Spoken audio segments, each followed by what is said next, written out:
Talk briefly. This is a fundraising banquet, so we're going to talk briefly about the financial support at Princeton volleyball, and try to educate sort of everyone about what is covered, what's not covered, why do we need money. I think that's a question that is a little bit confusing. You think Princeton University has all this money. Why would you need money if you're part of the athletic program?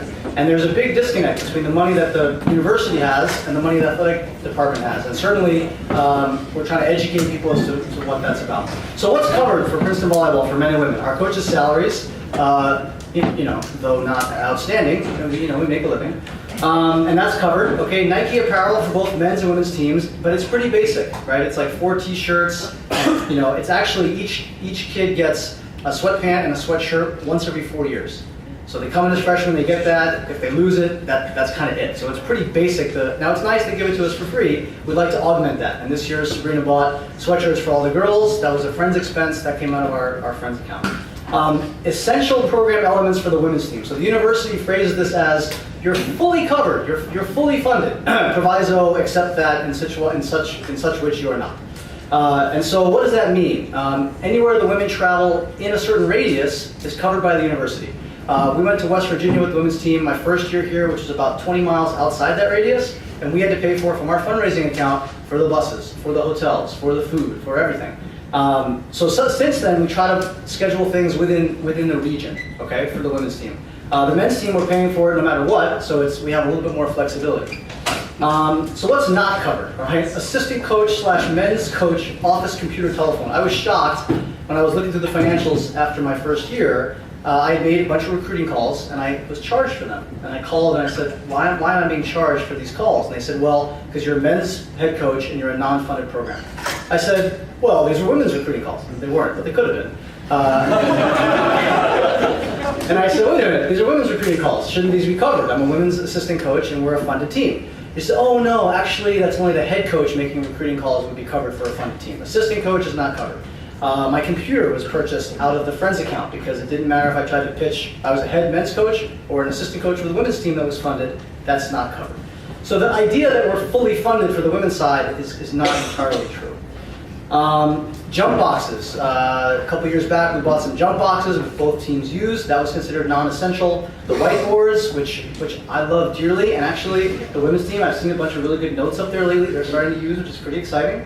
The net racks, the poles, a lot of this you guys, certainly Jaya, but a lot of the current people weren't around to see the closet how it was when I first got here. The nets were not kept in a very good way, so we came in, we bought a bunch of stuff to put that up. That was all out of friends' money.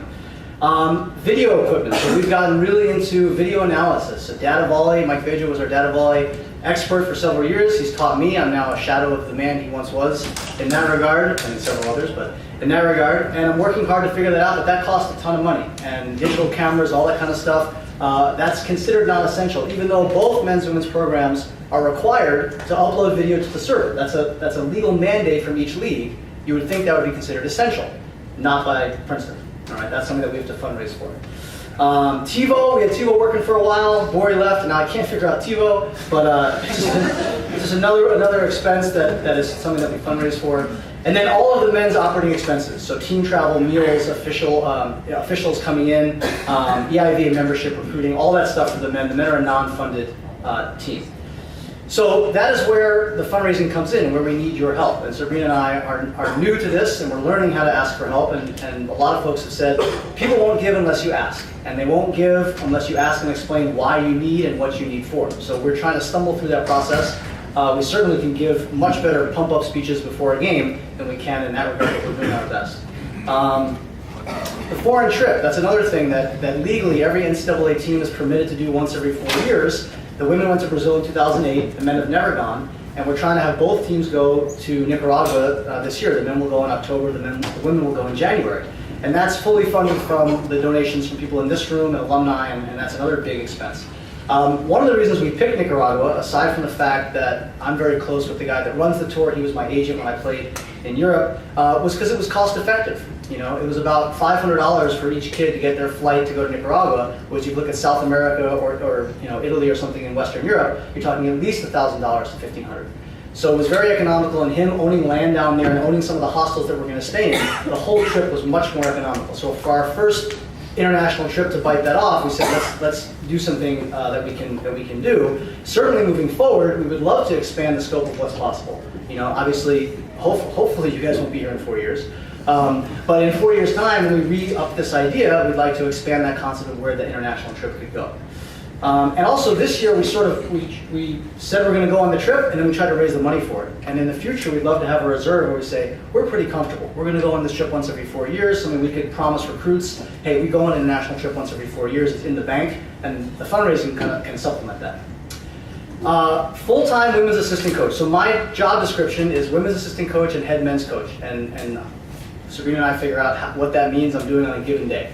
But ideally, in the future, we would love to hire a full-time women's assistant coach that could be full-time with her, that go on the road recruiting, and could alleviate me to be full-time with the men. That would be the best of both worlds, but that costs money to hire that person. And so we were very excited. Monday morning, we have a meeting with Molly, who you heard, I think she was pretty genuine how excited she is about volleyball. She knows it's a real need, and it's a need that we expressed for several years that the old administration kind of heard but didn't really have a good plan to put into action. She wants to meet Monday, and she wants to talk dollars and cents and figure out a way, how can we start this plan? She's pretty precocious and audacious, and it's pretty exciting to have someone like that in leadership. And she has said to us, she's going to ask. She's going to go up campus and say, look, we need a full-time women's assistant coach. Pay for it. And if they say yes, then we're great. If they say no, we're going to sit down and kick around some ideas. How could we fund this with the help of you, with the help of the alums? And maybe it's not a project that happens in a month or a day, maybe it's a year or 5 years, but it's something that we want to push forward. Because for us to be successful for a long time on both sides, men's and women's, we need more help. We have outstanding help with our assistant coaches. So far they're volunteers. They have husbands, wives, boyfriends, kids. They have a lot on their plate, and when it's not their full-time profession, it's hard to ask more of them than they already give. So that's sort of in the works, and certainly you'll be hearing from us. Another piece of this puzzle that doesn't involve you guys directly right now, but it will down the road, we're trying to develop a board, our friends group, a board of alumni to run that. Right now it's been Sabrina and I for the last couple of years. We've enlisted Jaya and a few other guys. We want to develop on both men's and women's side a much more concrete board of directors that is in charge of fundraising through alumni. We would still be in charge of maybe fundraising with families that are in the program, but the alumni, and we're trying to look at some blueprints from wrestling that has a 100-year history, from rowing has a 100-year history, and sort of galvanize some energy with our 30 or 40-year history and get some more people involved.